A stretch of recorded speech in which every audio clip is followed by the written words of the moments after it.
ዛሬ በወለጋ ነቀምት ለሚካሄደው አገር አቀፋዊ ኩሪሲት ዝግጅት ላይ ወይም ክራይስት አርሚ ኢንተርናሽናል ቸርች ባዘጋጀው ኩሪሲት ዝግጅት ላይ በነቀምት ከተማ ዝግጅት እያደረጉ እያሉ አንድ አስገራሚ ነገር ታይቷል። እንግዲህ እሱን እስከ መጨረሻ ተከታተሉ። በጣም የሚገርም ነው። ከዚህ በፊት በወላይታ ሶዶ እንግዲህ በቅርብ ጊዜ በጣም በሚገርም ሁኔታ ኩሪሲቱ እንደተጠናቀቀ ህዝቡም አይቷል።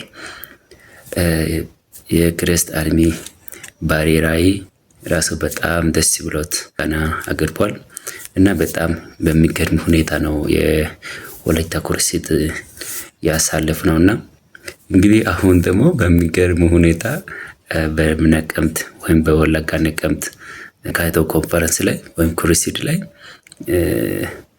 ዝግጅት እየተደረገና ዝግጅቱ ሙሉ በሙሉ እንደተጠናቀቀ እንግዲህ የሚያሳይ ምስልና ቪዲዮ ተፈስቷል። አይታችሁ ከሆነ ማለት ነው። በዛ ላይ እንግዲህ እናንተ እንዳያችሁት ከሆነ በጣም የሚገርም ነገር ነው የታየው። እንግዲህ ክራይስት አርሚ ኢንተርናሽናል ቸርች በሚያወጣው ኮንፈረንስ ላይ እንግዲህ ሃይማኖት አይለይም። የተለያየ ሃይማኖት ተገኝቶ ነው ኩሪሲቱ የሚካሄደው። እንግዲህ እዚህ ጋር አንድ ምስል አይተን እንመለስ። አይታችሁ ይሆናል እንግዲህ ይሄ ምስል አያችሁ። እንግዲህ እዚህ ጋር ብዙ ሰዎች ነው ብዙ ሃይማኖት እዚህ ጋር ይገኛሉ። ለምን ያው ኩሪሲቱ ያው እግዚአብሔርን ከፍ የእግዚአብሔር ልጅ ኢየሱስ ክርስቶስን ከፍ የምናደርግበት ስለሆነ ሁሉም ሰው ተገኝቷል። እንግዲህ ተሳትፎ እያደረጉ ይገኛሉ።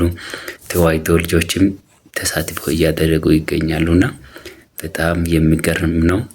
እንግዲህ ባለፈው ወላይታ ላይ በወላይተኛ ነው ያለው ሾሻ ሹካና እያለ ጩፋ ሲያወራ ሰምተናል።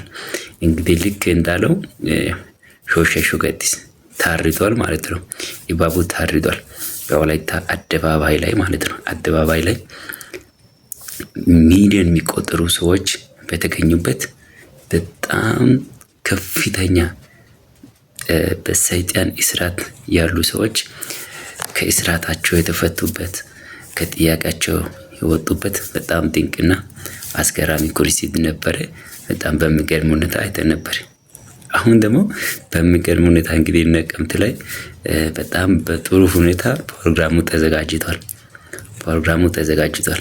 እኔ አሁን እንዳሰብኩት ወላይታ ላይ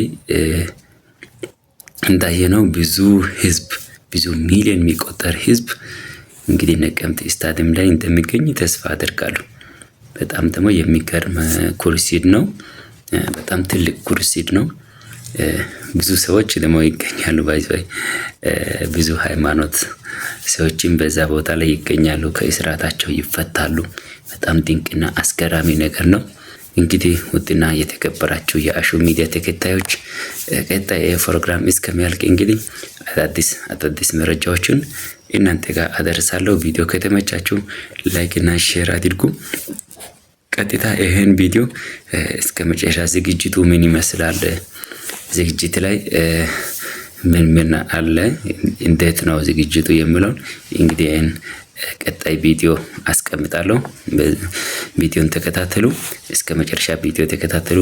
እንዴት ነው እንግዲህ ዝግጅቱ ምን ይመስላል፣ እንግዲህ ያው ለዝግጅት እቃዎቹ ሲገቡ እንዴት ነው አቀባበላቸው ምን ይመስላል የሚለውን ሪያለ ቪዲዮ አሳያችኋለሁ ማለት ነው።